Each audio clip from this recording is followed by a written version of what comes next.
Mount Charleston just got a massive dump of snow this week, and while that's great news for the skiers and snowboarders up at Lee Canyon, what's it like for the people who live on Mount Charleston year-round?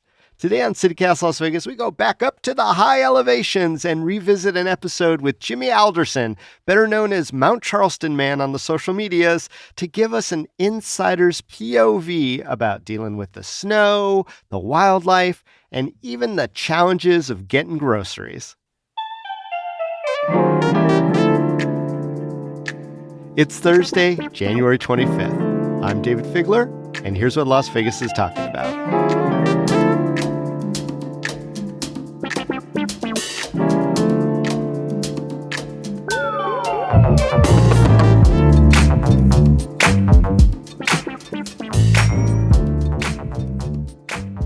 Jimmy Alderson, welcome to CityCast Las Vegas. Oh, happy to be here. We're happy to have you. Our friend up on Mount Charleston, known to some as Mount Charleston Man.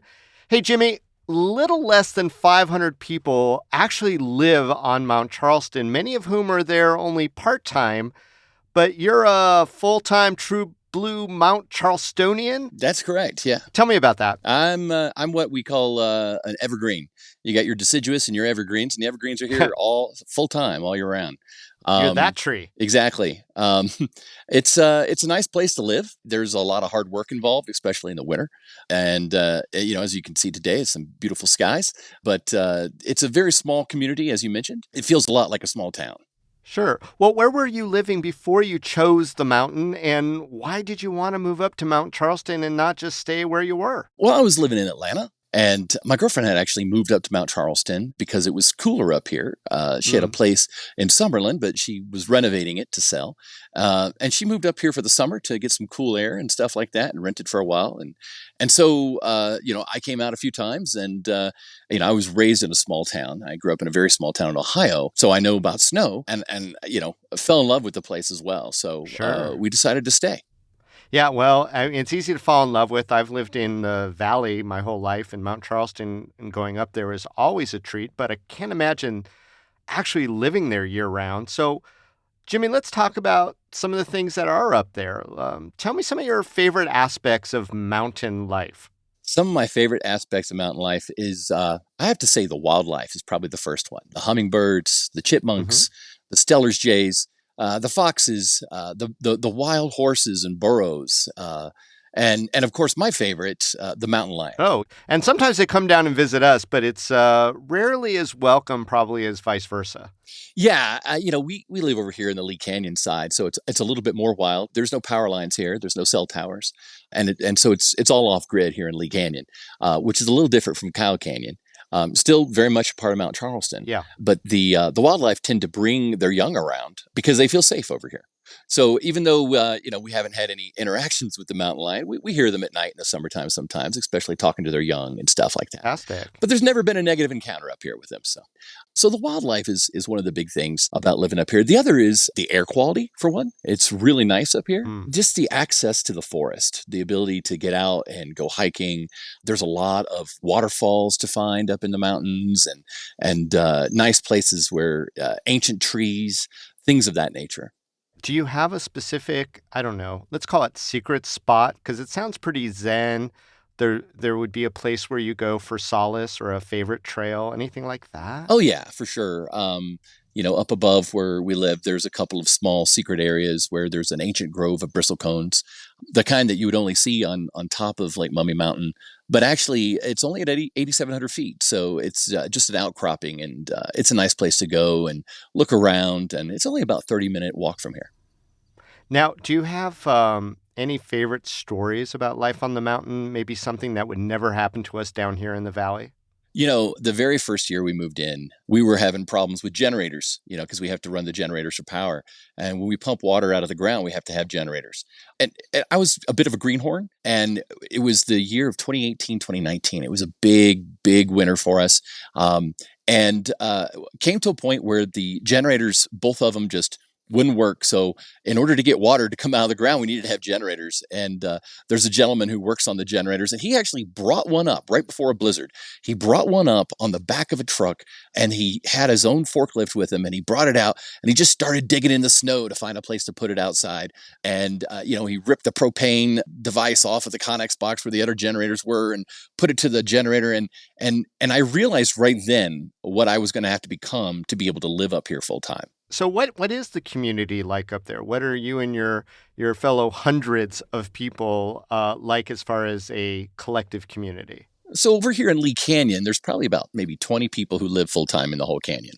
When things happen, we communicate with each other via text, via phone to let folks know what's going on. But there's a whole lot, as you would expect, a whole lot of bringing baked goods back and forth, especially in the wintertime, helping each other shovel the driveways when need be, and pulling together whenever there's a problem. Yeah, I bet. But I'm wondering what some of the other challenges are. I mean, you're mentioning a couple things surrounding weather, so I'm interested in that. But if someone wanted to move up on the mountain on a pretty regular basis, what would it take and what do they need to know? Well, a few things you need to know is that not many places up here have HVAC. We don't really have a need for air conditioning. It doesn't really get that hot up here. And when it does get warm, we open up the windows and we get cross vent. So that's nice. However, in the wintertime, you do need heat, but the vast majority of people up here have wood stoves. And so you need to find a provider of wood, which is tough to come by. It's not like we all go to the same one. Yeah. And most everybody has to kind of find their own connection, if you will, to get that wood that they're looking for to get them through the winter. So that's one of the things there that you'd want to know about.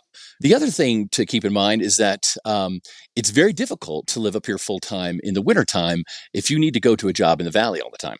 Every day, because you could end up with... That's a bitch of a commute, especially in the winter, I'd imagine. Exactly, but you may wake up and your roads won't get plowed for a day or two. And this past winter, the Clark County had a lot of problem with their equipment. A lot of it broke down. And so the folks in Kyle Canyon had to kind of like cool the hoovies a little bit for a few days until the plow was able to come through and clear things out. Over here in Lee Canyon, we're all private roads over here, so we have to take care of our own. But coincidentally, our plow broke down at the same time that the Clark County plows broke down. So it was an issue the entire mountain was dealing with for a few days. So you have to kind of work on nature's schedule up here because we make plans and nature laughs. Yeah, well, I mean, definitely a codependent situation on some level. How much snow, Jimmy, are we talking about? You've been up there almost 6 years now. Yeah. What's the worst snowfall, inch-wise? I think we could relate to that. Have you seen so far? This year, and I wish I knew what the inches were. I think it was around 245 inches or something like that this year. What? Yeah, that the ski resort recorded. Now, keep in mind, the ski resort starts recording when they open, and we start getting snow in November, sometimes in October. So there were a few more inches that were not actually accounted for. But this was the heaviest that was recorded. The previous one was in 2018, 2019 winter, which was also pretty heavy, primarily in Lee Canyon. But this winter was heavy for the entire Spring Mountain area. Yeah. Well, let's get a visual on this because you're a pretty rugged guy. How tall do you stand? 6'6". Okay. So you're a tall guy. You got the full mountain man beard. I'm not trying to stereotype, but it's awesome. Yeah. You got an alpine hat. You are dressed for mountain success. How high on your form did the snow come up to on that 6'6" of mountain man? So, when the snow falls, you can't just leave it there. You got to get out there and do something about it. So you wait for the snow to get a break in the snow. You get out, you start shoveling. This year, the snow berms that I had to build with my own two hands were about 8-9 foot. Wow. And so, and that's just from shoveling snow on top of snow that has fallen. Yeah. And, we had snow that came up above the window on the first story.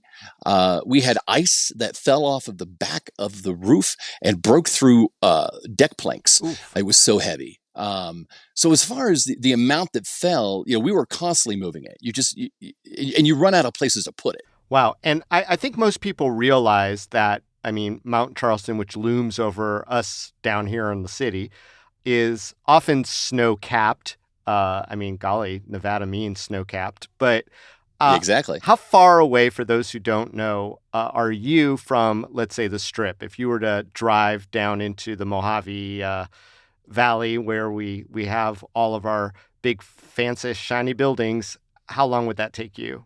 It takes about 50 minutes to an hour to get down there.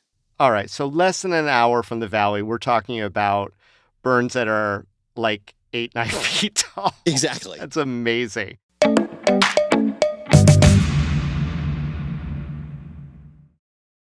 All right, I got to, Jimmy, ask you some practical questions. Number one, where do you go grocery shopping? I mean, do you make giant Costco trips and stock up, or how's that go? So, we keep most of the big things in the freezer and the pantry. So we don't have to go down and shop, but typically we will go down about once a week and pick up some fresh produce, Mm-hmm. some fresh dairy, and that kind of stuff. Maybe make a run for paper towels or something like that. But for the most part, especially in the winter, we're prepared to stay here for a week or 2 weeks or 3 weeks, as needed. Now, that goes the other way, too. Getting to you is probably a little bit harder sometimes. And I know that fire is always a concern up on the mountain. Yeah, How do it you all is. deal with potential fire issues and the immediacy that you need assistance on that sometimes? So in 2020, we had a big fire up here.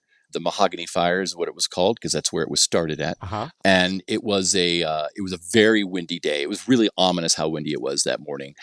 We have dirt roads, so the dirt was just blowing down the road, and we could almost kind of feel something was going on. There was like 2 or 3 fire calls that same day before the big one hit, and so we learned real quick what we should have.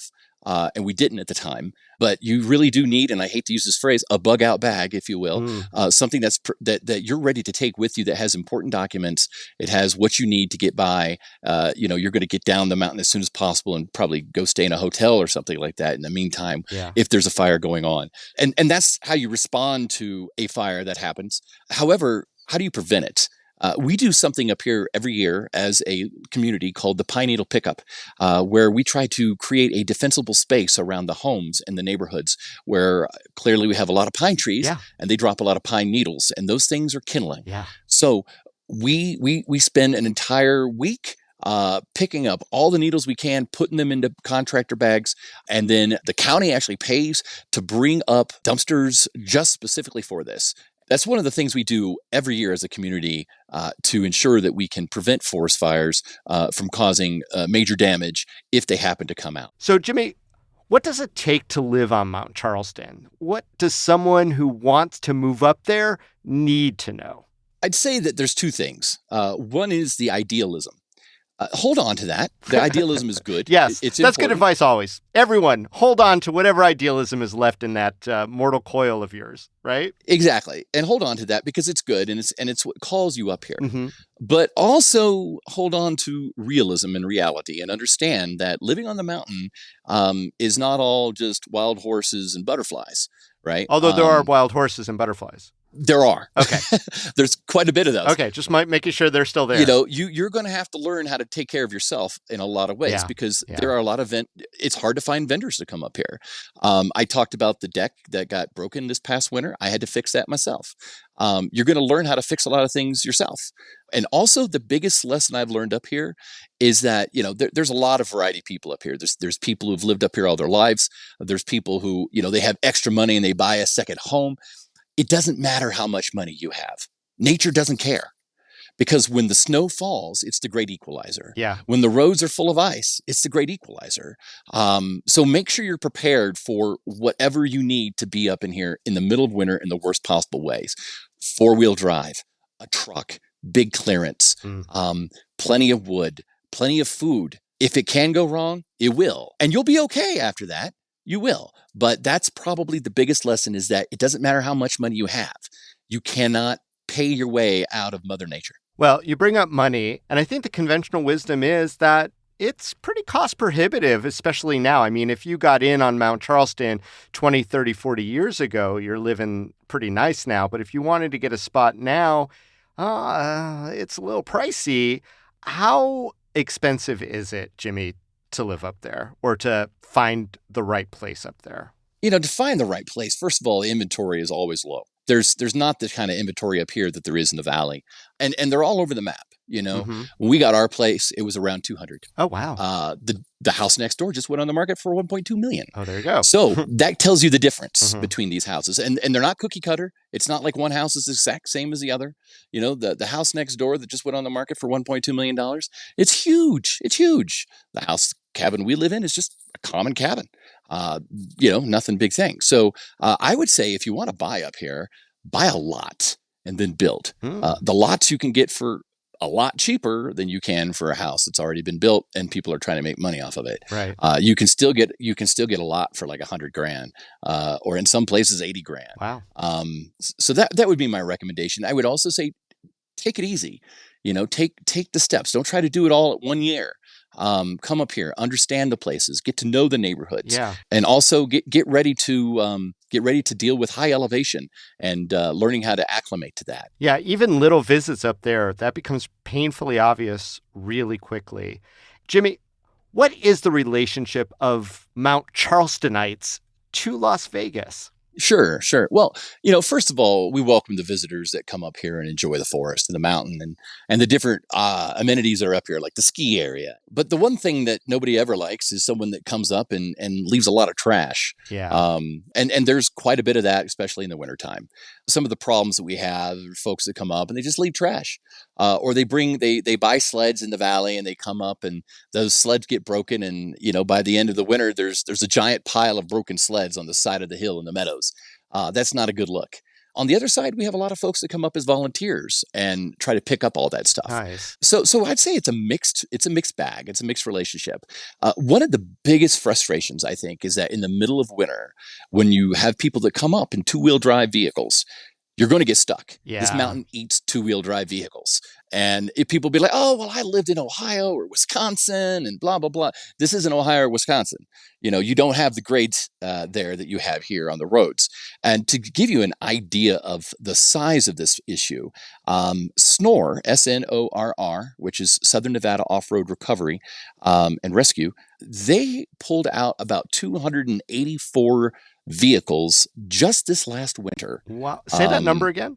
284 vehicles that they pulled out of the Mount Charleston area just this last winter. Wow. And they're a completely volunteer organization. Now, to give you an idea, if you got stuck in front of our gate and you needed to call a tow truck to come get you out and it's 4-wheel drive, the price is going to be around $700. That's going to be what you pay. And SNORR will do it for free. And because of that, they're saints. Yeah. Well, Jimmy, a.k.a. Mount Charleston Man, thank you so much for joining us on CityCast Las Vegas. You're welcome. Thanks for having me. And I've appreciated the time.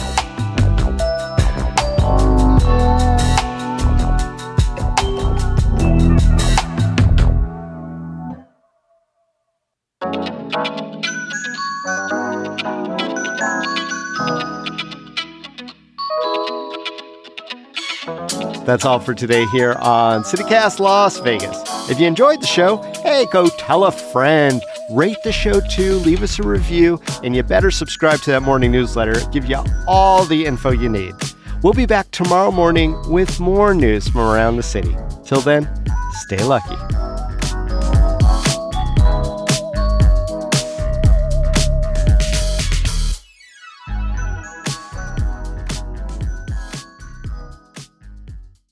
I can hear the hooves of the wild horses on the rock.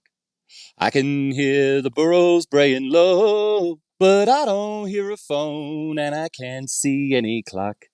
And there ain't nary a blade of grass to mow. Jimmy, if there is a Mount Charleston Convention and Visitors Authority, I think they need to tap into you, man. That was beautiful and makes me want to go up there right now.